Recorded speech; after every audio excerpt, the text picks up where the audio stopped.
ఈ రోజు మురళి రివైజ్ వ్యక్తి మురళి 6/8/1970 6/8/1970 मुरली। दृष्टि से सृष्टि की रचना, दृष्टि द्वारा सृष्टि का रचना। सभी अव्यक्त स्थिति में रहते व्यक्ति में कार्य कर रहे हो, अंदरू अव्यक्त స్థితిలో ఉంటూనే వ్యక్తంలో కార్యం చేస్తున్నారా? जैसे बाप अव्यक्त होते व्यक्त में प्रवेश हो कार्य करते हैं, वैसे बाप समान बने हो। इलागैते बाबा అవ్యక్తమై ఉంటూ అవ్యక్త స్థితిలో ఉంటూ వ్యక్త శరీరంలో ప్రవేశించి కార్యం చేస్తున్నారా? అలా బాబా సమానంగా తయారయ్యారా? बाप समान बनेंगे तभी औरों को भी बाप समान बना सकेंगे। ఎందుకంటే బాబా సమానంగా మనం తయారైనప్పుడే కదా ఇతరుల్ని కూడా సమానంగా తయారు చేయగలం। अपने आप से पूछो कि दृष्टि बाप समान बनी ही అయితే బాబా సమానం కావటంలో మిమ్మల్ని మీరు ప్రశ్నించుకోండి, నా దృష్టి బాబా సమానంగా తయారైందా? वाणी और संकल्प बाप समान बने, నా దృష్టి బాబా సమానంగా తయారైందా?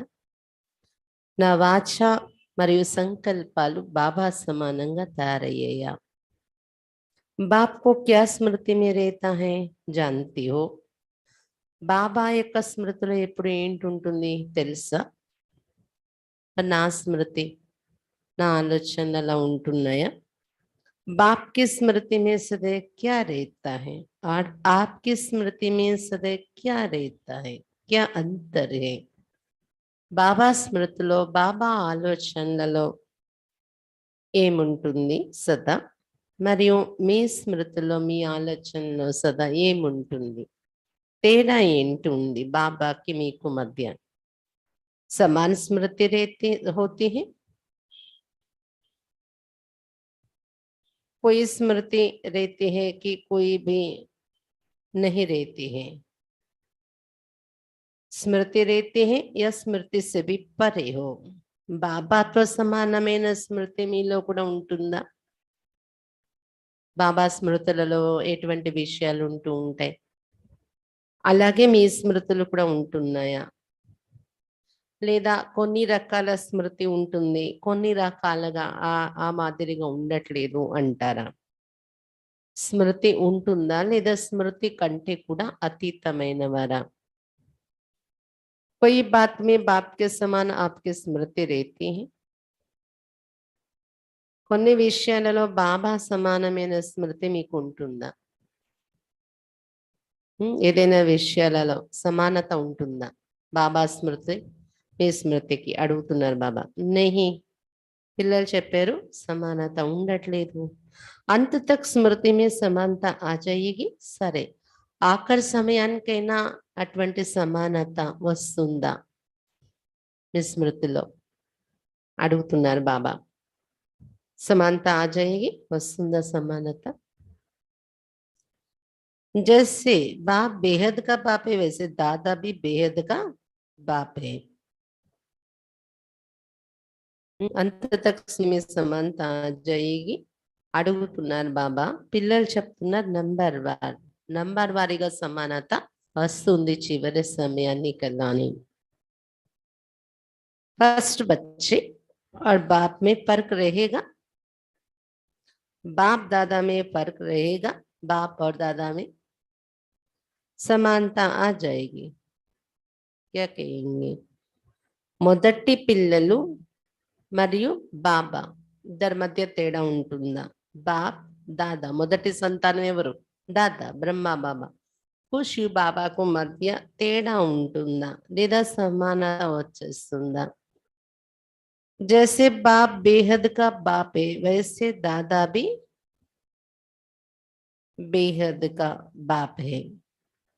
बाप दादा के समीप समानता होनी चाहिए। इलागैते बाबा अनंतమైన వారు శివ బాబా, దాదా బ్రహ్మ బాబా కూడా అనంతమైన తండ్రి। సమానత ఉంది కదా? బాప్ దాదా సమీపముగా ఉన్నప్పుడు సమానత కూడా ఉండాలి కదా. ఇరువురు సమీపంగా ఉండేవారు కదా, బాప్ మరియు దాదా. మరి వారిద్దరి మధ్య సమానత కూడా ఉంటుంది కదా. జితని జితని సమీపత ఉతని సమానత. ఎందుకంటే ఎవరికి ఎంత సమీపంగా ఉంటామో అంత వాళ్ళతో समानता అనేది వస్తుంది. अंत में अब बच्चे भी अपनी रचना के रचयिता बनकर प्रैक्टिकल में अनुभव करेंगे. जैसे बाप को रचना को देख रचयिता के स्वरूप की स्मृति स्वतः रहती है, ऐसे स्टेज नंबर वन बच्चों की भी आनी है.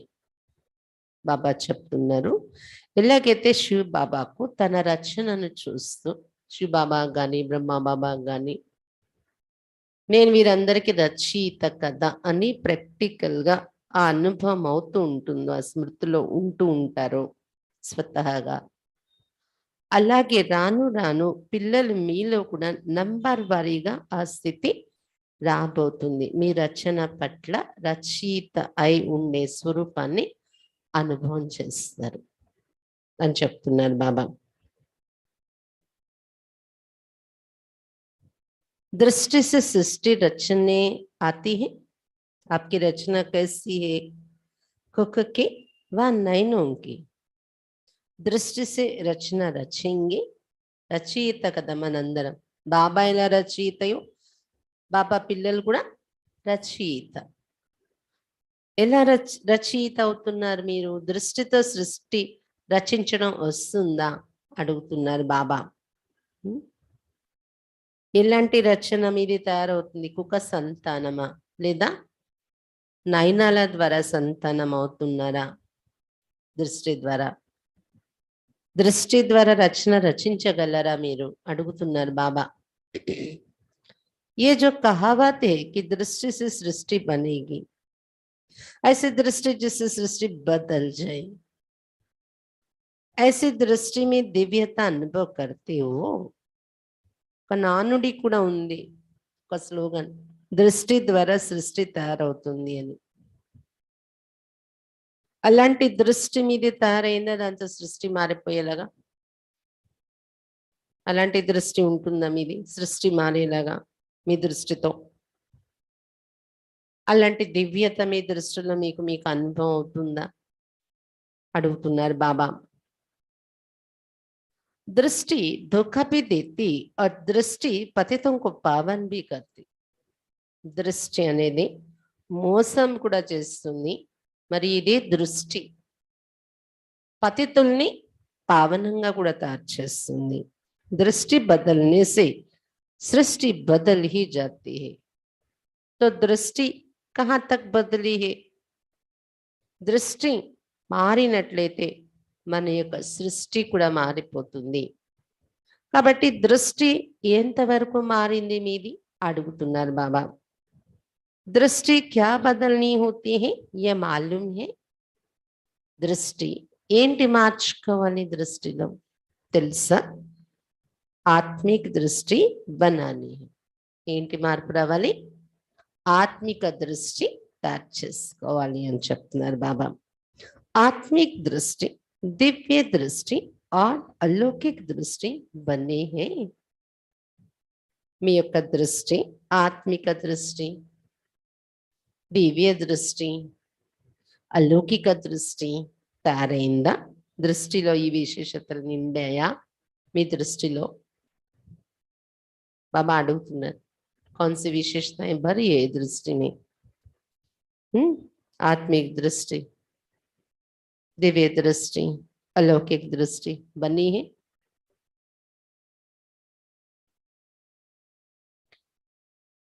जहां देखते, जिसको देखते वो आत्मिक स्वरूप ही दिखाई दे. ఆత్మిక దృష్టి అంటే ఏంటి? మీరు ఎక్కడ చూస్తున్నా, ఎవరిని చూసినా ఆత్మిక స్వరూపమే కనిపించాలి వారిది మీకు. ऐसी दृष्टि बदली है. ఆత్మిక స్వరూపాన్ని చూడగలిగేలా ఆ విధంగా మీ దృష్టి మారిందా? जिस दृष्टि में अर्थात नैनों में खराबी होती है तो एक समय में दो चीजें दिखाई पड़ती हैं. ऐसे ही दृष्टि पूर्ण नहीं बदली है तो यहाँ भी दो चीजें दिखाई पड़ती हैं, देही और देह. कभी वो कभी वो. మామూలుగా కళ్ళల్లో అంటే నయనాల్లో ఏమైనా చెత్త పడింది అనుకోండి, సరిగా కనిపించదు. ఏమైనా పాడైనా దృష్టి ఏమైనా పడినా పాడైనా మసక అయినా ఏమవుతుంది, ఒక టైంలో ఒక వస్తువు రెండు వస్తువులా కనిపిస్తుంది కదా. అలాగే ఇక్కడ కూడా బాబా పిల్లలు అయిపోయాక కూడా మన దృష్టి మారలేదు అంటే, దృష్టి మారకపోతే ఏమవుతుంది, రెండు వస్తువులు కనిపిస్తాయంట. ఒకటి దేహి ఆత్మ, ఇంకొకటి దేహం శరీరం. అప్పుడప్పుడు ఇది కనిపిస్తుంది, అప్పుడప్పుడు అది కనిపిస్తుంది. అప్పుడప్పుడు ఆత్మను చూడగలిగితే అప్పుడప్పుడు దేహం వైపు దృష్టి వెళ్ళిపోతూ ఉంటుంది. ऐसा होता है ना. ఎలా ఉంది ఇప్పుడు దృష్టి, అలా అవుతూ ఉంటుందా? దో చీజే దిఖాయి పడతి, రెండు వస్తువులు కనిపిస్తుంటాయి. కభీ వో కభీ వో, కభీ దేహ కో దేఖతే కభీ దేహి కో. అప్పుడప్పుడు దేహాలను చూసే అలవాటులోకి వెళ్ళిపోతూ ఉంటాం, అప్పుడప్పుడు ఆత్మను చూస్తూ ఉంటాం. जब 9 ठीक होते तो दो चीज जैसे होती वैसे ही यथार्थ रूप में दिखाई पड़ता है. మన నయనాలు బాగున్నాయి అనుకోండి, రెండు వస్తువులు ఉన్నా అది ఏది ఎలా ఉందో అలా స్పష్టంగా కనిపిస్తుంది. రెండు వస్తువులు కూడా రెండు స్పష్టంగా కనిపిస్తూ ఉంటాయి అన్నమాట.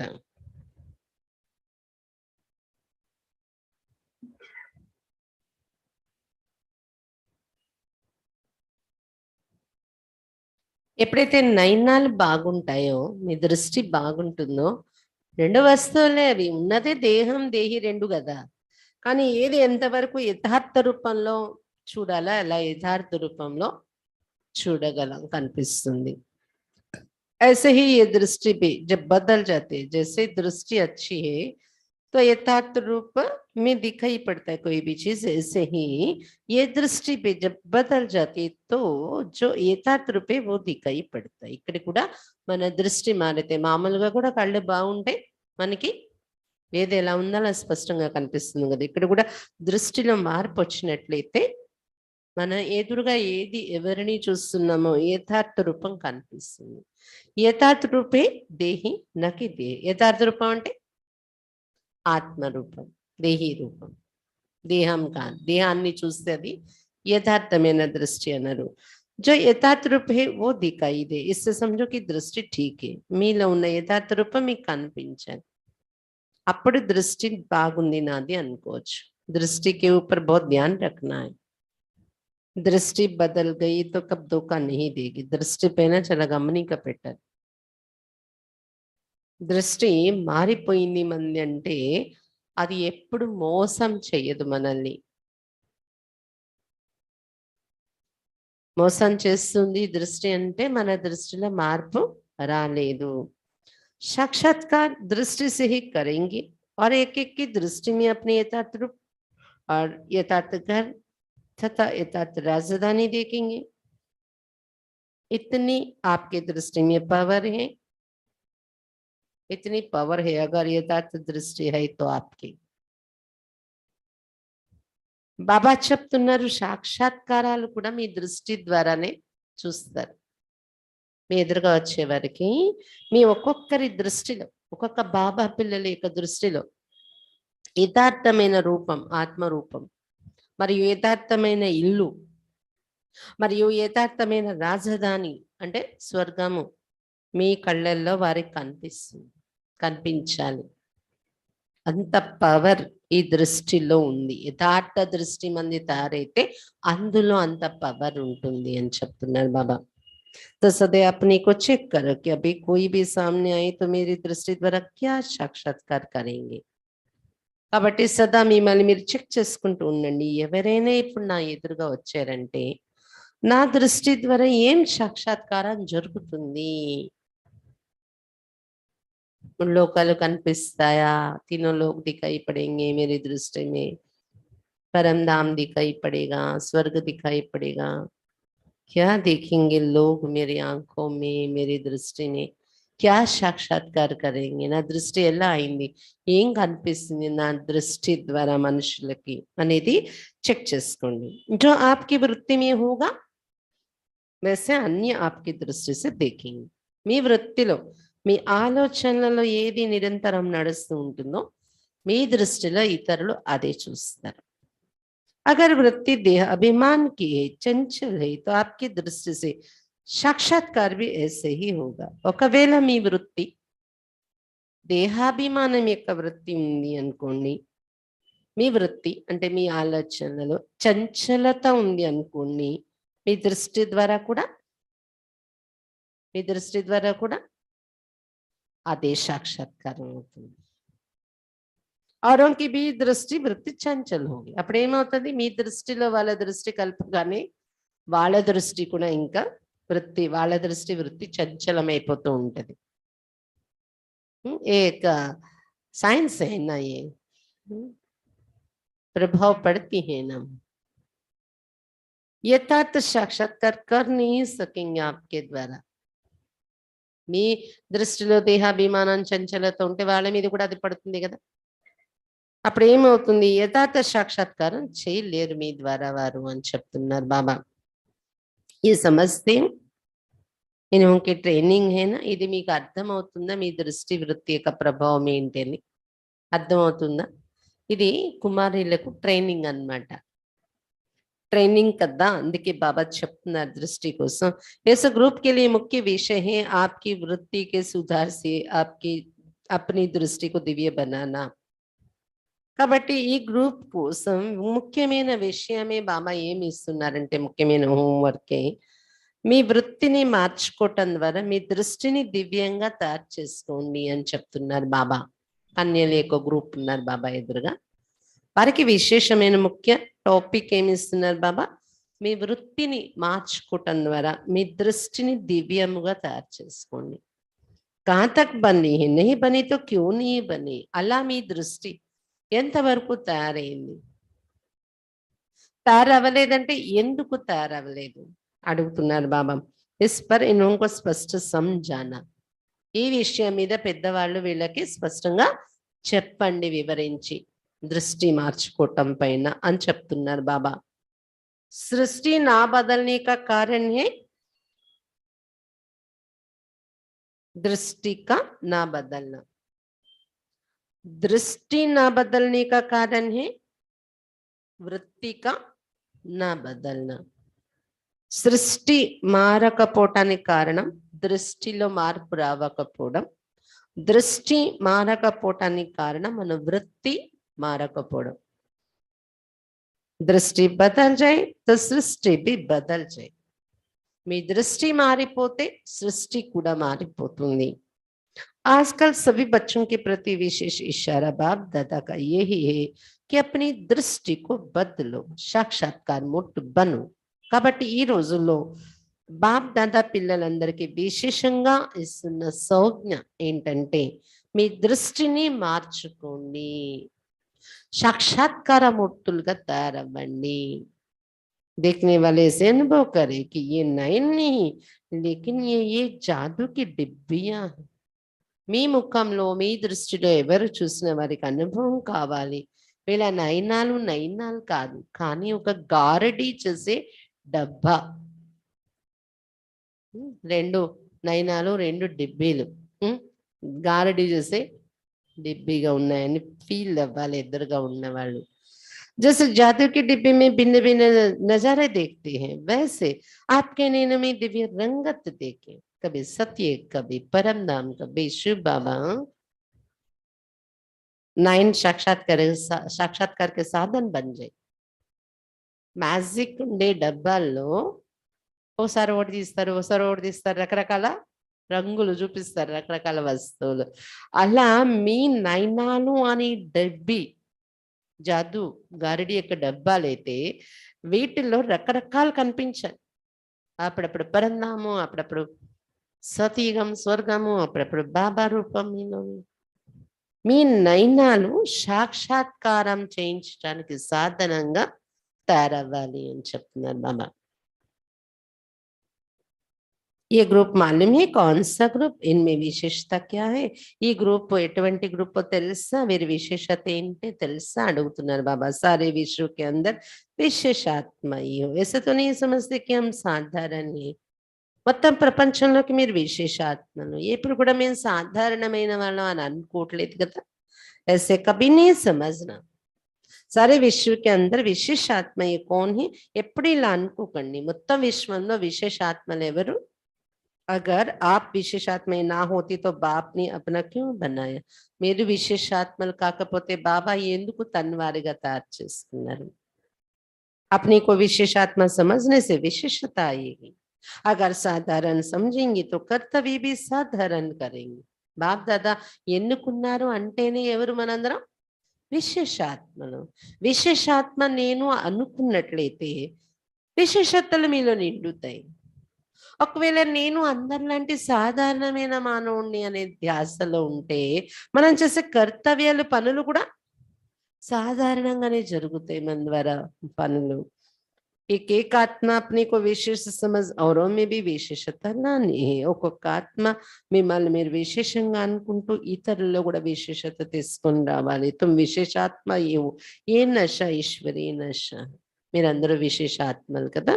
ఈ నశ మీలో మీరు ఉంచుకుంటే మీ విశేష ఆత్మ ఏ నశ ఈశ్వరీ నశ. నేను ఒక విశేష ఆత్మనని నశలో ఉంటే అది ఈశ్వరీయ నశ అంటారు. देहाभिमान का नशा नहीं है, ईश्वरीय नशा सदैव सिद्धि का ఇది. దేహాభిమానముతో ఉన్న నశ కాదు ఇది. విశేషాత్మనని మనం ఏదో బాడీ కాన్షియస్ లోకి మనల్ని తెచ్చే నశ కాదు ఇది. ఒక ఈశ్వరీయ నశ ఇది సదా మీ నయనాల ద్వారా కనిపించాలి. అంటే మీ నయనాలను ఎవరైనా చూసినప్పుడు వీళ్ళు ఒక విశేషాత్మలను ఫీల్ అవ్వాలి. समझा. तो इस ग्रुप की विशेषता क्या है. आप अपनी ग्रुप की विशेषता समझती हो. ఈ గ్రూప్ యొక్క విశేషత ఏంటి, మీ విశేషత మీకు అర్థమవుతుందా అడుగుతున్నారు బాబా. सबने बताया, कोड़ा कागज है किसी ने बताया, कईयों ने विभिन्न बातें सुनाई. కొంతమంది ఈ గ్రూప్ యొక్క విశేషత ప్లెయిన్ పేపర్, వీళ్ళు కుమారులు కదా అందుకు ప్లెయిన్ పేపర్ అని కొంతమంది చెప్పారంట. కొంతమంది ఇంకేవేవో రకరకాల వాళ్ళ ఆన్సర్ బాబాకు చెప్పారు. इस ग्रुप का टाइटल तो बहुत बड़ा है. ट्रेनिंग के बाद यही गुण कायम रहे, ये भी ट्रेनिंग चाहिए. ఈ గ్రూప్ యొక్క టైటిల్ చాలా గొప్పదే ఇస్తున్నారు బాబా. ట్రైనింగ్ తర్వాత ఇక్కడ నేర్చుకున్న గుణాలే స్థిరమైపోయేలా అది కూడా ట్రైనింగ్ వీళ్ళకి ఇచ్చి పంపించాలి అన్నారు బాబా. अभी तो विशेषताएं बहुत अच्छी सुन रहे. कोरे कागज पर जो कुछ लिखा जाता है वह स्पष्ट होता है. ఇప్పుడు విశేషతలు చాలా వింటున్నారు వీరివి. ప్లెయిన్ పేపర్ అని చెప్పారు మీరు. ప్లెయిన్ పేపర్ అంటే దాని మీద ఏది రాసినది స్పష్టంగా కనిపిస్తుంది కదా. జిత్నా స్పష్ట ఉतना శ్రేష్ఠ. ఎంత స్పష్టంగా కనిపిస్తే అంత బెస్ట్ అనిపిస్తుంది, అది శ్రేష్టంగా అనిపిస్తుంది కదా. अगर स्पष्टता में कमी है तो श्रेष्ठता में भी कमी, और कुछ मिक्स नहीं करना है. స్పష్టతలో లోపం ఉంటే శ్రేష్టతలో కూడా లోపం ఉంటుంది. समझ रहे. कुमारियों की ग्रुप बाबा के सामने थी ना, सबने बोला प्लेन पेपर ये विशेषता इसके अंदर. तो बाबा बोल रहे हैं अगर अपनी स्थिति प्लेन पेपर है तो कैसे रहना है. हर बात की स्पष्टता होनी चाहिए अपनी अवस्था में. जितनी स्पष्टता उतनी श्रेष्ठता दिखेगी रॉयल्टी आपके अंदर. ఎంత స్పష్టత మన మైండ్ లో ఉంటుందో అంత శ్రేష్టత కూడా కనిపిస్తుంది మన నడవడికలు. ఇంకేది మిక్స్ కాకూడదు, స్పష్టత ఉండాలి, క్లియర్ గా ఉండాలి మీ బుద్ధి అంటున్నారు బాబా. और कुछ मिक्स नहीं करना, ఇంకేది మిక్స్ చేయకూడదు.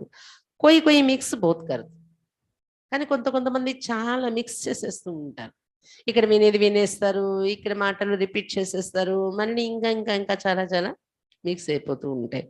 इससे क्या होता है యథార్థ రూపీ అయథార్థ हो जाता है. మిక్సింగ్ అయిపోతూ ఉంటే ఏమవుతుంది, యథార్థ రూపం కూడా మనది అయథార్థంగా మారిపోతుంది. వహి జ్ఞాన్ కి బాతే మాయ కా రూప్ బన్ జాతి. మిక్సింగ్ అయిపోతే ఏమవుతుంది, మిక్స్ అయిపోతే వేరేవి కూడాను బాబా ఇచ్చే జ్ఞానం యొక్క విషయం మాయ రూపంగా తయారైపోతాయి. इसलिए इस ग्रुप की ये विशेषता चित्र में दिखाई दे कि ये గ్రూప్ సదా స్పష్ట और శ్రేష్ఠగా, అందువల్ల ఈ గ్రూప్ యొక్క విశేషత చిత్రంలో కనిపించాలి. ఈ గ్రూప్ సదా స్పష్టంగా మరియు శ్రేష్టంగా ఉన్నారు అనేది ఈ కుమారిల గ్రూప్ కనిపించాలి అంటున్నారు బాబా. సదా అప్నే యథార్థ రూప్ మే రహే, అందరూ మీ యథార్థ రూపంలో మీరు ఉంటూ కనిపించడమే, ప్లెయిన్ పేపర్ గా ఉండడం అంటున్నారు బాబా. जो बात जैसी उस रूप से जानकर धारण करने और चलते चलना है, यह है स्पष्टता. ఏ విషయం ఎలా ఉందో ఆ విషయాన్ని అలాగానే ఎక్యురేట్ గా తెలుసుకొని ధారణ చేయాలి, మరియు అదే విధంగా ముందుకు నడవాలి ధారణ చేసుకొని అదే విషయంలో ప్రాక్టికల్ గా. దీన్ని ఏమంటారు? స్పష్టత. ఏ విషయము ఏది ఎటువంటి రూపంలో ఉందో అలాంటి రూపంలో కరెక్ట్ గా అర్థం చేసుకొని ధారణ చేసుకొని అలా నడుచుకుంటూ వెళ్ళాలి. అదే ఏమంటారు? స్పష్టత. इस ग्रुप को बाप दादा क्या टाइटल देते हैं? जैसे कहावत है, छोटे सुबान अल्लाह. लेकिन बाप दादा कहते छोटे तो समान अल्लाह, सभी बातों में कदम कदम में समानता रखो. ఈ గ్రూప్ కి బిరుదు ఏమి ఇస్తున్నారు బాబా తెలుసా? చిన్నవాళ్ళు అల్లా సమానం. బాప్ దాదా చెప్తున్నారు చిన్నవాళ్ళు అల్లా సమానం. కాబట్టి అన్ని విషయాల్లో అడుగడుగులో బాప్ దాదాతో అల్లాతో సమానత ఉంచుకోండి అని చెప్తున్నారు బాబా. చిన్నవాళ్ళం కదా, మాకేం తెలీదు, మేమేం చేసేయగలము అలా అనుకోకూడదు. చిన్నవాళ్ళమైనా బాబాతో సమాన స్థితి, అల్లాతో సమానంగా నేను కనిపించాలి అనే గమనిక పెట్టుకోవాలి. लेकिन समानता कैसे आएगी? కానీ సమానత ఎలా వస్తుంది? समानता के लिए दो बातें ध्यान में रखना. దానికోసం రెండు విషయాలు గమనికలో పెట్టుకోవాలి. సాకార में क्या विशेषता थी? సాకార బ్రహ్మ బాబాలో ఏం విశేషత ఉండేది చూసారా? एक तो सदैव अपने को आधार मूर्त समझो, सारे विश्व के आधार मूर्त. రెండు విషయాల మీద గమనిక పెట్టాలి. ఒకటి ఆధారమూర్తులుగా అనుకోండి మిమ్మల్ని మీరు. సాకార బ్రహ్మ బాబా లాగా అనుకునేవారు కదా. కాబట్టి మొత్తం విశ్వానికి నేను ఆధారమూర్తిని. क्या समझना है? सारे विश्व के आधार मूर्त हूं. इससे क्या होगा कि जो भी कर्म करेंगे जिम्मेवारी से करेंगे, अलबेलपन नहीं रहेगा. ఎప్పుడైతే నేను ఆధారమూర్తిని, ప్రపంచానికి ఆధారమూర్తినని మనలో మనకి స్మృతి ఉంటుందో అప్పుడు ఏమవుతుంది? ఏది కర్మ చేసినా మనం బాధ్యతగా చేస్తాం. సిల్లీగా అల్బేలేగా ఉండదు మనం చేసే కర్మ. जैसे बाप दादा सर्व के आधार मूर्ति, वैसे हर एक बच्चा विश्व के आधार मूर्ति. బాప్ దాదా ఎలాగైతే అందరికి ఆధారమూర్తి ఉన్నారో ప్రతి పిల్లలు కూడా విశ్వానికి మీరు ఆధారమూర్తులు అని చెప్తున్నారు.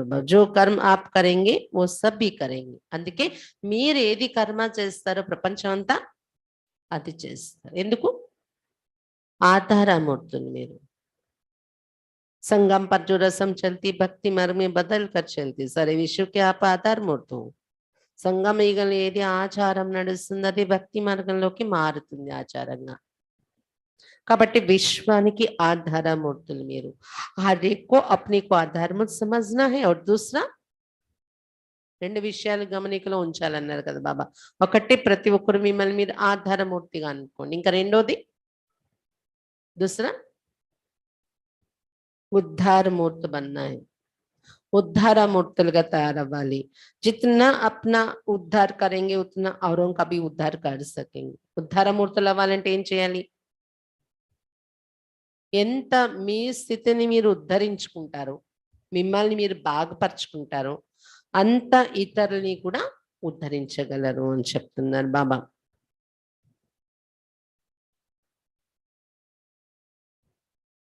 अपना उद्धार नहीं करेंगे तो औरों का कैसे करेंगे? మిమ్మల్ని మీరు ఉద్ధరించుకోకపోతే ఇతరుల ఉద్ధరణ ఎలా చేయగలరు? औरों का उद्धार तब करेंगे जब उद्धार मूर्त बनेंगे.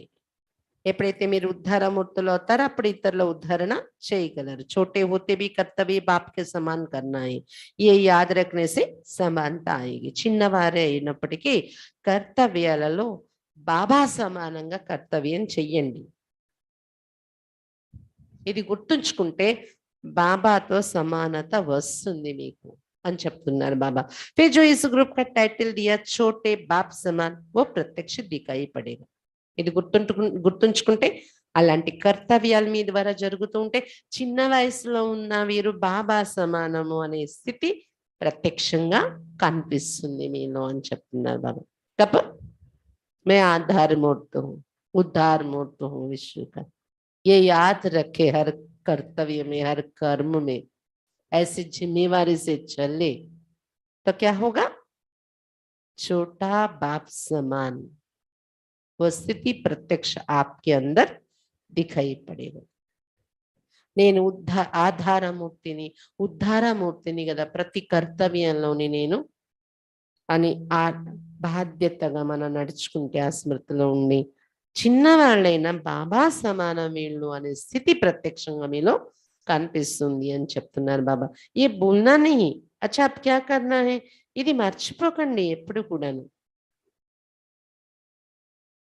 ఇప్పుడు ఏం చేయాలి అడుగుతున్నారు బాబా. టీకా లగానా హై చెప్పారంట ఎదురుగా సభలో, తిలకం పెట్టాలి బాబా అని. ये टीका भी साधारण टीका नहीं है. टीका किस लिए लगाते हैं मालूम है? ఇక్కడ పెట్టుకునే తిలకం కూడా సాధారణమైంది కాదు. దేనికోసం తిలకం పెడతారు తెలుసా? టీకా సౌభాగ్యకి నిశాని. తిలకము సౌభాగ్యానికి గుర్తుగా పెడతారు. जो बातें सुनी उन बातों में टिकने की निशानी टीका है. తిలకము బొట్టు దేనికోసం పెట్టుకుంటారు? సౌభాగ్యానికి గుర్తు. ఇంకా ఏ విషయాలైతే మీరు విన్నారో ఆ విషయాల్లో మీరు స్థితి అవ్వడానికి గుర్తుగా మీకు ఈ టీకా, ఈ బొట్టు పెడుతున్నామంటున్నారు బాబా. टीका भी मस्तक में टिक जाता है तो बुद्धि में ये बात टिक जाए, इसलिए ये टीका दिया जाता है. తిలకం కూడా ఇక్కడ ఫిక్స్ అవుతుంది కదా పెట్టుకోగానే మనం. అలా బుద్ధిలో బాబా నుండి ఏవైతే ఇప్పటి వరకు ట్రైనింగ్ లో కుమారులు నేర్చుకున్నారు ఇక్కడ ఫిక్స్ అయిపోవాలి బుద్ధిలో. దాని గుర్తే టీకా, తిలకం అని చెప్తున్నారు బాబా. ఒకటి సౌభాగ్యాన్ని గుర్తు, ఇంకొకటి బుద్ధిలో ఈ విషయాలన్నీ తిలకం ఎలా ఇక్కడ ఫిక్స్ అయిందో అలా విషయాలు కూడా ఫిక్స్ అయిపోవాలి అని దాని గుర్తు అని చెప్తున్నారు బాబా. ఆర్ కిస్లియే, ఇంకా ఎందుకు బొట్టు పెట్టుకుంటారు, ఎందుకు బొట్టు పెడుతున్నారు బాబా? कईयों ने अपना विचार सुनाए, बाप दादा जो सुनाएंगे वो और है. అందరూ వాళ్ళ ఆలోచన చెప్పారంట. ఇంకా మూడోది ఏంటి అర్థము బొట్టు పెట్టటంలో అంటే అందరూ వేరు చెప్పారు. బాప్ దాదా అయితే ఏదైతే వినిపించారో అది వేరే భిన్నమైంది. ఏ టీకా ఇంజెక్షన్ సదా మాయకి రోగం से निवृत्त रहने का टीका है. టీకా అంటే ఒకటి బొట్టు అని అర్థం వస్తుంది, ఇంకో టీకా అంటే ఇంజెక్షన్. టీకా ఇస్తారు కదా. సదా మాయా రోగాల నుండి నివృత్తి పొందడానికి ఇది టీకా. సదా తందరుస్త్ रहने का भी టీకా है. టీకా అంటే ఒకటి బొట్టు, ఇంకోటి టీకా. ఆరోగ్యంగా సదా ఆరోగ్యంగా ఉండడానికి టీకా వేస్తున్నారు బాబా. एक टीका जो आप सभी ने सुनाया और ये भी है, दोनों टीका लगाने हैं. ఒకటి మీ అందరూ వినిపించారు టీకా అంటే బొట్టు, సౌభాగ్యాన్ని గుర్తు. ఇంకా రెండోది టీకా ఇంజెక్షన్. రెండు వేసుకోవాలి అన్నారు బాబా. ఏకే శక్తిశాలి बनने का और दूसरा सदा सुहाग और भाग्य में स्थित रहने का.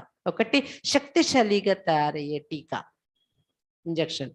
రెండో టీకా అంటే బొట్టు సదా సౌభాగ్యం యొక్క స్థితిలో, భాగ్యం యొక్క స్థితిలో ఉండడానికి. దోనో టీకా బాప్ దాదా లగాతే, రెండు టీకా కూడా వేస్తున్నారు బాబా. ఒకటి బొట్టు, ఇంకొకటి టీకా. నిషాని ఏక్ రాజ్ దో హై. టీకా బొట్టు అనేది ఒకటి, కానీ దాని రహస్యాలు రెండు బాబా వినిపించారు. निशानी तो स्थूल होती है लेकिन राज दो है, इसलिए ऐसे तिलक नहीं लगाना. तिलक लगाना आता सदा काल के लिए प्रतिज्ञा करना. బొట్టు అనే చిహ్నం ఒక్కటి, కానీ రహస్యాలు రెండు వివరించి బాబా మనకు బొట్టు పెడుతున్నారు ఈ గ్రూప్కి. ఇలా మామూలు తిలకం అని భావంతో ధరించకండి, కానీ తిలకం పెట్టుకోవటము అంటే సదాకాలానికి ఒక ప్రతిజ్ఞ అనేది చేసుకోండి అని చెప్తున్నారు బాబా. ఏ టీకా ఎక్ ప్రతిజ్ఞకి నిశాని. బొట్టు పెట్టుకోవడం అంటే ఒక ప్రతిజ్ఞకు గుర్తు ఇది అని చెప్తున్నారు బాబా. సదే హర్ బాత్ మే పాస్వీదానర్ బనేంగే ఇస్ ప్రతిజ్ఞ కా యే తిలక్ హై. ప్రతి సబ్జెక్ట్ లో సదా ప్రతి విషయంలో పాస్వీదానర్ అవుతాము అని ప్రతిజ్ఞ చేసుకునే తిలకం ఇది పెట్టుకోండి. ఇతని హిమ్మతి, అంత సాహసం ఉందా? నేను పాస్వీదానరై తీర్తానని ప్రతిజ్ఞ చేసేంత పాస్ नहीं बल्कि పాస్వీదానర్. పాస్ అవ్వడం కాదు, పాస్వీదానర్, ఉత్తమ శ్రేణిలో పాస్ అవ్వడం. పాస్వీదానర్ और पास में क्या फर्क है? పాస్వీదానర్ కావటము, పాస్ అవ్వడం, ఈ రెండింటిలో తేడా ఏంటి? पासवीदानर अर्थात मन में भी संकल्पों से सजा ना खाए. ఈ చదువులో పాస్వీదానరడం అంటే మనసులో కూడా సంకల్పాలతో కూడా శిక్ష అనుభవించకూడదు. धर्मराज की सजाओं की तो बात पीछे, परंतु अपने संकल्पों की भी उलझन अथवा सजाओं से परे, इसको कहते पास्वीदानर. ధర్మరాజ శిక్ష తర్వాత అది ఎప్పుడో అనుభవం అవుతుంది, కానీ మనకి ఇప్పుడు ప్రాక్టికల్ జీవితంలో సంకల్పాల్లో ఒక అలజడి, సంకల్పాల్లో ఒక శాంతి, ఈ శిక్ష నుండి కూడా దూరం అవ్వాలి. దీన్ని ఏమంటారు? పాస్వీదానర్ కావడం. మనసు తినడం, మనసుతో ఒక శిక్ష అనుభవిస్తున్నా అన్నట్టు ఉండకూడదు. अपनी गलती से स्वयं को सजा देते, उलझते हैं, पुकारते हैं, मूंझते, इससे भी परे. పాస్వీదానర్ ఇస్కో कहते हैं. బాబా చెప్తున్నారు, తమ పొరపాట్లను తామే కించపరుచుకొని పొరపాట్లతోని తమకు తాము శిక్ష విధించుకుంటారు, అలజడిలో వస్తూ ఉంటారు, బాబాని పిలుస్తూ ఉంటారు, సహాయం అడుగుతూ ఉంటారు, కన్ఫ్యూజ్ అవుతూ ఉంటారు. ఇది కూడా ఏంటి? పాస్వీదానర్ కాదు. దీని నుండి కూడా అతీత స్థితికి వెళ్ళాలి మనం. సంకల్పాల్లో కూడా అలజడి లేని ఆ స్థితికి. పొరపాట్లు చేసి మనం శిక్ష అనుభవిస్తున్నట్టు ఆ కన్ఫ్యూజన్ లో వెళ్ళకూడదు, పొరపాట్లు రిపీట్ కాకూడదు. ఇది పాస్వీదానర్ కావడము అంటారు. గల్తీ से स्वयं को सजा देते हैं, गलती रिपीट ना होवे. పాస్వీదానర్ కావాలంటే ఇవన్నీ గమనించాలి, అలాంటి స్థితి తయారు కావాలి. ऐसी प्रतिज्ञा करने को तैयार हो. అలాంటి పాస్వీదానర్ అవుతానని ప్రతిజ్ఞ చేయడానికి రెడీ అయినా? संकल्पों में भी ना भूलजे. वाणी कर्म संबंध संपर्क की बात छोड़ दो, वो तो मोटी बात है, लेकिन संकल्पों में भी उलझना नहीं. ऐसी प्रतिज्ञा वाला ग्रुप है हिम्मतवान है.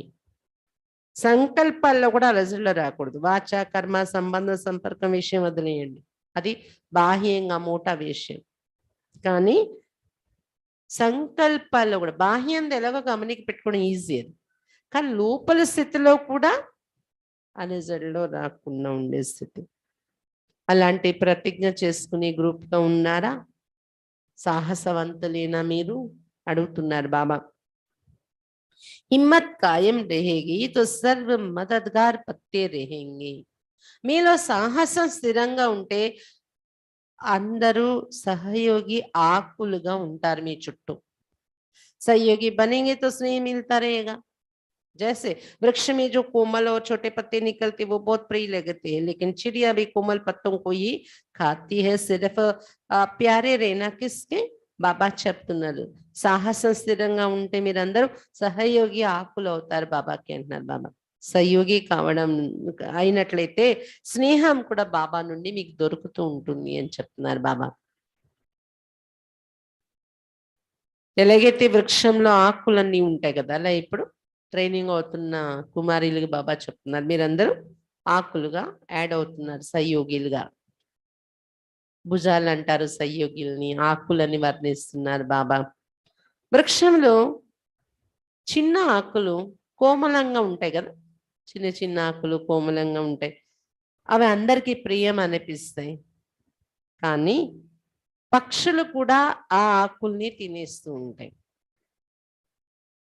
लेकिन चिड़िया भी कोमल पत्तों को ही खाते हैं.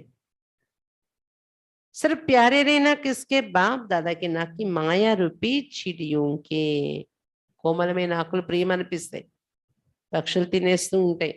కానీ ఇక్కడ మీరు కేవలం బాప్ దాదాకి ప్రియంగా కండి, మాయా పక్షులకి ప్రియం కాకండి. तो ये भी कोमल पत्ते हैं, कोमल पत्तों को कमाल करनी है. మాయా పక్షులు తినేసి అలాంటి ప్రియంగా కాకండి. కోమలమైన ఆకులు మీరందరూ, కోమలమైన ఆకులు కాబట్టి కమాల్, అద్భుతం చేసి చూపించాలి అన్నారు బాబా. क्या कमाल करना है? अपने ईश्वरीय चरित्र के ऊपर सर्व को आकर्षित करना. ఏం అద్భుతం చేయాలి? మీ ఈశ్వరీయ చరిత్ర పైన అందరినీ ఆకర్షించాలి. ఈశ్వరీయ చరిత్ర వైపు, अपने ऊपर नहीं, चरित्र के ऊपर, इस ग्रुप के ऊपर पूरा ध्यान देना है. इस ग्रुप को अपने ऊपर भी उतना ही ध्यान रखना है. మీ వైపు మీరు ఆకర్షితం చేసుకోవటం కాదు, బాబా చరిత్ర మనం ధారణ చేసుకొని అలాంటి చరిత్ర వైపు ఇతరుల్ని ఆకర్షించాలి. మీ స్వయం యొక్క రూపం వైపు, మీ స్వయం యొక్క స్వభావం వైపు ఆకర్షించటం కాదు, బాబా వైపు ఆకర్షించాలి. ఈ గ్రూప్ పైన గమనిక పెట్టాలి పూర్తిగా పెద్దవాళ్ళు. ఈ గ్రూప్ లో ఉన్నవారు కూడా మీ పైన మీరు గమనిక ఉంచుకోవాలి అని చెప్తున్నారు బాబా. अच्छा, मीठे मीठे से खिलते बच्चों प्रति माता पिता बाप दादा का याद प्यार और गुड मॉर्निंग. रूहानी बाप की रूहानी बच्चों को नमस्ते. हम रूहानी बच्चों की रूहानी बाप दादा को याद प्यार गुड मॉर्निंग और नमस्ते बाबा, नमस्ते. బాబా ఏం చెప్పారు ఈరోజు? క్యా సునా సభి?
ఇంకా ఏమి విన్నారన్నారు?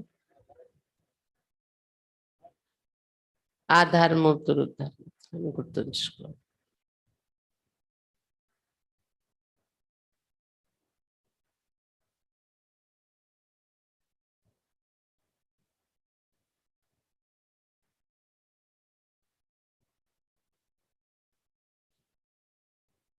దృష్టి పైన గమనిక కలిగిస్తున్నారు బాబా. దృష్టి ద్వారానే సృష్టి రచన జరుగుతుంది. అందుకు మీ దృష్టి ఎంత పవర్ఫుల్ ఉండాలి అంటే, మీ దృష్టి ఆత్మిక దృష్టి, దివ్య దృష్టి, అలౌకిక దృష్టి అయిపోవాలి. మీ దృష్టి సాక్షాత్కారాలు చేయించాలి ఎవరైనా మీ ఎదురుగా వస్తే. అందుకే యోగంలో మన దృష్టి ద్వారా వైబ్రేట్ చేయడం ప్రాక్టీస్ చేయాలి. కళ్ళు మూసుకొని అలా కూర్చోడం కాదు, కళ్ళు తెచ్చుకొని आंख खोल के याद करते हुए आंखों द्वारा वाइब्रेशंस फैलाने की प्रैक्टिस करनी है हमें, तब जाके आंखों में वो विशेषता भरेगी। जो आंख बंद करके बैठते हैं उनका तो बात ही नहीं है ना, उसका वो आंखों में वो विशेषता आने की। మనం కళ్ళు తెరుచుకొని యోగం చేస్తూ ज्यादा समय बैठ के योग करने का, बाबा से दृष्टि लेते हुए योग करने का ये प्रैक्टिस करनी है। దృష్టి ఇచ్చిపుచ్చుకునే దృష్టి తీసుకునే ప్రాక్టీస్ కూడా ఉండాలి। చేస్తూ ఉంటే ఏమవుతుంది, మీ దృష్టిలో ఒక ఆత్మనే చూడటం, దేహాన్ని చూస్తూ కూడా ఆత్మనే చూస్తున్నాననే స్టేజ్, ఆత్మిక దృష్టి, ఇవన్నీ ప్రాక్టీస్ అయిపోతూ ఉంటే మీ ఎదురుగా ఎవరు వచ్చినా ఆత్మరూపం వాళ్ళకి కనిపిస్తుంది। మీ దృష్టి కూడా ఆలోచనలో ఏది ఉంటే దృష్టిలో అది కనిపిస్తుంది అంటున్నారు బాబా। మీ ఆలోచనలో దేహాన్ని చూసి దేహం కోసం ఆలోచించే ఆలోచనలతో మీరు ఉంటే మీ దృష్టిలో కూడా అది కనిపిస్తుంది। మీ దృష్టి చంచలంగా ఉంటే, బాడీ కాన్షియస్తో ఉంటే ఎదుటి వాళ్ళకు కూడా దృష్టి చంచలం అయిపోతుంది। ఒకవేళ మీ దృష్టి కరెక్ట్గా ఉంది, ఆత్మిక దృష్టి ఉంది, అలౌకికత ఉంది అంటే వాళ్ళకి కూడా ఆత్మరూపం గుర్తొస్తుంది। వారికి కూడా ఒక అలౌకిక స్థితిలో అవుతారు వాళ్ళు కూడా। బాడీ కాన్షియస్ అనేది దాని ప్రభావం తగ్గుతుంది వాళ్ళల్లో కూడా। మీ దృష్టి ద్వారా వాళ్ళ రూపాన్ని వాళ్ళు రియలైజ్ చేయగలరు, బాబాని చూడగలరు, ఇల్లు కనిపిస్తుంది, పరంధామం మరి సత్యుగం కనిపిస్తుంది, సాక్షాత్కారాలు చేయించే ఒక జాదు డిబ్బిగా గారడి డబ్బాలుగా ఉండాలి మీ దృష్టి అని చెప్తున్నాను। ఆ డబ్బాలో వ్యవస్థ వేసి రకరకాలు తీసి చూపిస్తారు కదా, అలా మీ దృష్టిలో రకరకాల సాక్షాత్కారాలు జరగాలి। ఇది బాబా చెప్తున్నారు। ఇంకా విశేష ఆత్మనని గుర్తుపెట్టు, అప్పుడు విశేషతలు మీలో వస్తాయి ప్రతి కర్మలో, మాటలలో। సాధారణంగా నేను సాధారణమైన దాన్ని సాధారణమైన వాడిని అనుకుంటే సాధారణత ఉండిపోతుంది।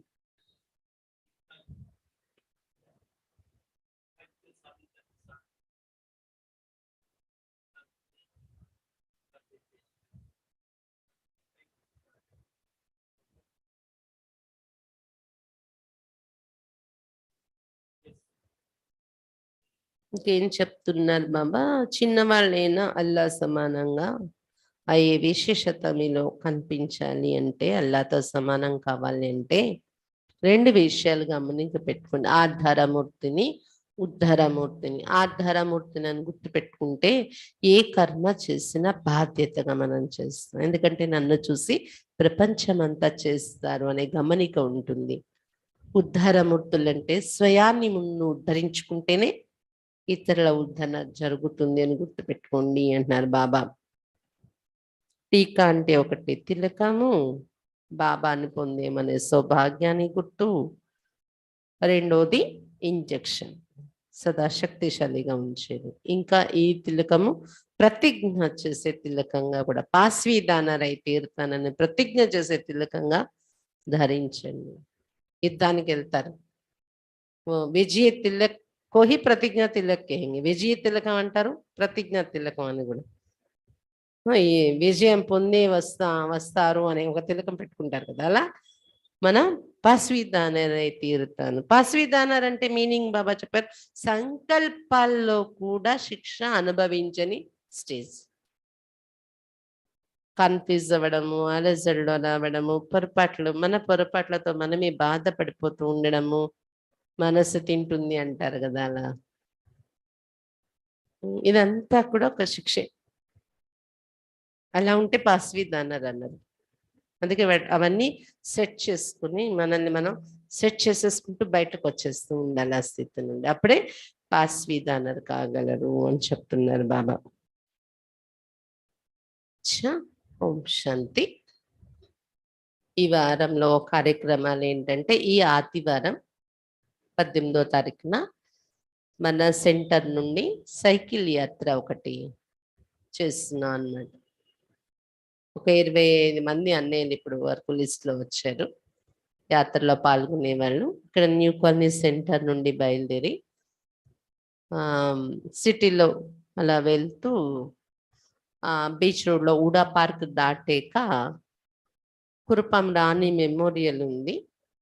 ఆ మెమోరియల్ని టచ్ చేస్తూ లుంబిని పార్క్ వరకు వెళ్ళి అక్కడ క్లోజ్ అవుతుంది అనమాట ఈ యాత్ర. అయితే దీని ప్రారంభం కోసం ఇదేంటంటే మన సంస్థలో 19 వింగ్స్ ఉన్నాయి. అందులో షిప్పింగ్, ఏవియేషన్, టూరిజం వింగ్ నుండి ఇది మేరా దేశ్ మేరా షాన్, నా దేశం నాకు ఒక గర్వం అని ఈ ప్రాజెక్ట్ పైన అన్దేఖా భారత్ అని, అంటే భారతదేశంలో అలాంటి విశేషమైన చరిత్రలో ఉన్న విషయాలు ఉన్నాయి కానీ ఎవరికి తెలియదు అనేలాంటి చోట్ల మన యాత్ర వెళ్తూ సైకిల్ యాత్ర చేస్తున్నాం అన్నమాట. భారతదేశం మొత్తంలో మనం కూడా ఒక యాత్ర ఆల్రెడీ అయింది బొబ్బిల్లో, అది కూడా చారిత్రక ప్రదేశం కదా, రాజా కోట, యుద్ధస్తంభం అవన్నీ ఉన్నాయి. అలాగే మన ఊర్లో అయితే మనం చూస్తే అది ఏదైతే కురుపాం రాణి మెమోరియల్ ఉందో వైజాగ్ తాజ్మహల్ అంటారట దాన్ని. అలాగని తాజ్మహల్ పెద్ద ఇదేమీ అక్కడ లేదు, అందరు వెళ్ళి చూసేంత, కానీ స్ట్రక్చర్ అలా బయటకి వైజాగ్ తాజ్మహల్ అంటారంట దాన్ని. ఇంతవరకు మనకైతే తెలీదు కదా. అలాంటి అందుకే అక్కడ వెళ్ళి అది అక్కడ కూడా ఈ సైకిల్ యాత్ర చేరినట్టు ఆ రిపోర్ట్ అదంతా మనకి గవర్నమెంట్కి వెళ్తుంది. అయితే అక్కడ జాగా కూర్చోటానికి అలా అనుకూలం లేదు కాబట్టి అక్కడ నుండి లుంబిని పార్క్ వెళ్ళి అక్కడ క్లోజ్ చేస్తాం అనమాట ఈ సైకిల్ యాత్రని. అయితే ప్రారంభాన్ని చేయటం కోసం మనకి వాళ్ళు బయలుదేరేటప్పుడు జెండా ఊపి సైకిల్ యాత్ర వెళ్ళడానికి ఏంటి అవంతి శ్రీనివాసరావు గారు తెలుసు కదా, X sports and tourism minister, ఇంకా భీమిలి ఏరియాకి ఎమ్మెల్యే. ఇది టూరిజం వింగ్ నుండి అవుతుంది కాబట్టి, అంటే మొన్న 2 నెలల క్రితం వరకు ఆయన మినిస్టరే, 2 నెలల నుండి ఎక్స్ అయ్యారు, చేంజ్ అయిపోయారు వేరే వాళ్ళు. ఎక్స్ మినిస్టర్ అయినా కానీ పిలుద్దామని పిలిచామన్నమాట. ఆయన వస్తున్నారు కాబట్టి 8:30 కల్లా పరివారం అందరూ మీరు మీ ఇంట్లో టిఫిన్ చేసేసి 8:30 కల్లా వచ్చేస్తే ఖచ్చితంగా 8:30 కల్లా ఒకరున్నా ఇద్దరున్నా మురళి వినిపిస్తాం. ఆ వ్యక్తి మురళి కదా, రోజు 9:10 కల్లా మురళి అయిపోతుంది. మురళి అయిన వెంటనే కార్యక్రమం స్టార్ట్ అవుతుంది 9 గంటల నుండి. ఆయన వస్తారు విఐపి. అంటే మనం కొంచెం వివరించటము ఈ ప్రాజెక్ట్ ఈ కార్యక్రమం ఏంటి అని ఆయన కొద్దిగా మాట్లాడడం అవయ్యాక కిందకి దిగి సైకిల్ యాత్రని ప్రారంభిస్తారు. అంతా కలిపి 10:30కి క్లోజ్ అయిపోతుంది. మళ్ళీ 10:30కి ఎవరి ఇంటికి వెళ్ళిపోవచ్చు. समझा। संडे को 18 तारीख साइकिल यात्रा कर रहे हैं हमारी संस्था में विंग्स है ना, उसमें से शिपिंग एविएशन टूरिज्म विंग की तरफ से थीम है मेरा देश मेरा शान। उसके ऊपर अनदेखा भारत करके ऐसे पार्ट्स सेलेक्ट करके उसको हम बाहर समाचार में मतलब बाहर सबको पता चले ऐसे लेके आ रहे। तो इसी थीम से हम ये साइकिल यात्रा यहाँ शुरू करके सेंटर से यहाँ एक कुरुपाम रानी मेमोरियल है, वहां तक जाके वहां से फिर लुम्बिनी पार्क जाके वहां क्लोजिंग प्रोग्राम होगा। सबको सर्टिफिकेट्स आदि देंगे वहां। तो रैली में 25 मेंबर्स अभी तक शामिल हुए हैं, जाने के लिए कंफर्म हुआ है और कुछ लोग और भी नाम दे रहे हैं। तो उस दिन सवेरे 8:30 बजे सभी आ जाए। तो उसमें ex sports and tourism minister Avanti Srinivas Rao जो है, यहाँ फेमस है, एमएलए पोस्ट पर भी है और एक्स मिनिस्टर है, तो उनको हमने इनवाइट किया। वो आ रहे हैं इस रैली को स्टार्ट करने के लिए, इसलिए 8:30 को सारा परिवार यहाँ आ जाए। तो आधा घंटे में हम मुरली सुना देंगे, बाद में तब तक वीआईपी 9 o'clock आ जाएंगे, फिर प्रोग्राम शुरू होगा। जो हम थीम लिए हैं उसके ऊपर हम एक्सप्लेन करेंगे, बाद में वो भी बात करेंगे, फिर बाद में साइकिल रैली शुरू करेंगे। तो 8:30 को सभी आ जाए, 10:30 तक खत्म हो जाएगी। 10:30 को सभी घर चले जाएंगे। तो ये प्रोग्राम है, क्योंकि शुरुआत में तो सभी परिवार यहाँ होंगे तो अच्छा रहेगा, और इतना बड़ा भाई आ रहे हैं तो सभी दिखनी चाहिए ना, सारी सभा भर के रहे तो अच्छा हो। समझा? कोई काम है तो बाद में जाके फिर कर सकते, सब अपना नाश्ता करके पहुंच जाए, फिर 10:30 चले जाएंगे ना, 10:30 के बाद फिर आप घर में काम करेंगे। తొమ్మిదిన్నరకి అదే మీరు 10:30కి వెళ్ళిపోతారు కదా, ఏ పని ఉంటే తర్వాత చేసుకోవచ్చు. ముందు పన్ను ముందు చేసేసుకొని 8:30 కల్లా వచ్చేస్తే 10:30కి వెళ్ళిపోయి మళ్ళీ ఇంట్లో పనులు చేసుకుంటాం. ఎందుకంటే అంత పెద్దవాళ్ళు వచ్చినప్పుడు అందరూ ఉంటే బాగుంటుంది కదా, ఇక్కడ మనకు అందరూ బ్రహ్మకుమారిలు ఇంతమంది ఉన్నారని వాళ్ళకి తెలియాలి కదా. ఓం శాంతి.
इन लहरों को